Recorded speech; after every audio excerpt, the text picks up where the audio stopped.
ನಮಸ್ತೆ, ನಾನು ಡಾಕ್ಟರ್ ವರ್ಷಾ, fertility consultant, ಗರ್ಭಗುಡಿ IVF ಸೆಂಟರ್, ಬ್ಯಾಂಗ್ಳೂರ್.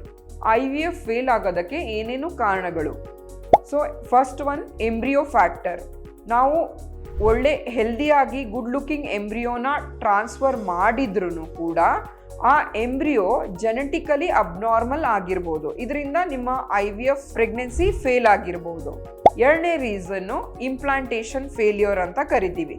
ಯೂಟ್ರಸ್ಸು ರೆಸೆಪ್ಟಿವಿಟಿ ಪುವರ್ ಇರೋದು.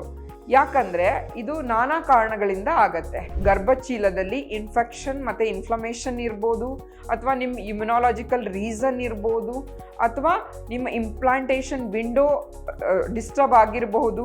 ಅದಲ್ಲದೆ ನಿಮ್ಮ ಗರ್ಭಚೀಲದ ಲೈನಿಂಗು ಥಿನ್ನಾಗಿ ಮತ್ತು ಪುವರ್ ವ್ಯಾಸ್ಕ್ಯುಲಾರಿಟಿ ಇರಬಹುದು.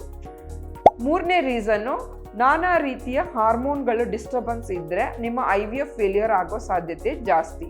ಯಾವ ಥರ ಅಂದರೆ, ನಿಮಗೆ PCOD ಸಮಸ್ಯೆ ಇದ್ದರೆ, ಅಥವಾ ಥೈರಾಯ್ಡ್ ಇಶ್ಯೂಸ್ ಇದ್ದರೆ, ಡ್ಯೂಟಿಯಲ್ ಫೇಸ್ ಡಿಫೆಕ್ಟ್ಗಳು ಇದ್ದರೆ, ಅದಲ್ಲದೆ ಡಯಾಬಿಟೀಸ್ ಇದ್ದು ಶುಗರ್ಗಳು ಕರೆಕ್ಟಾಗಿ ಕಂಟ್ರೋಲ್ ಇಲ್ಲದೇ ಇದ್ದರೆ IVF failure chance are high.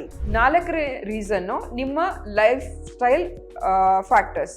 ನಿಮ್ಮ ಜೀವನ ಶೈಲಿ ಯಾವ ಥರ ಇದೆ ಅಂತ. ನೀವು ತುಂಬ ಒಬೀಸ್ ಆಗಿದ್ರಿ, ಅಥವಾ ತುಂಬ ಸ್ಟ್ರೆಸ್ಫುಲ್ ಲೈಫ್ ಸ್ಟೈಲ್ ನಿಮ್ದಿತ್ತು, ಅಥವಾ ಸ್ಮೋಕಿಂಗ್, ಆಲ್ಕೋಹಾಲ್ ಈ ಥರ ಹ್ಯಾಬಿಟ್ಸ್ ಇದ್ದರೆ IVF failure chances are high. ಮತ್ತು ಅದಲ್ಲದೆ last factor, very important factor, ನಿಮ್ಮ ಏಜ್ ಫ್ಯಾಕ್ಟರ್. ಯಾವಾಗ ನಿಮಗೆ 35 ಅಥವಾ 40+ ಆಗಿರುತ್ತೋ ನಿಮ್ಮ ಎಗ್ ಕ್ವಾಲಿಟಿ ಮತ್ತು ಕ್ವಾಂಟಿಟಿ ಕಡಿಮೆ ಆಗಿಬಿಟ್ಟು ನಿಮ್ಮದು ಭ್ರೂಣ ಕ್ವಾಲಿಟಿನೂ ಕಮ್ಮಿ ಆಗ್ತಾ ಹೋಗುತ್ತೆ. ಇದರಿಂದ IVF ಸಕ್ಸಸ್ ಚಾನ್ಸಸ್ ಕಡಿಮೆ ಇರುತ್ತೆ.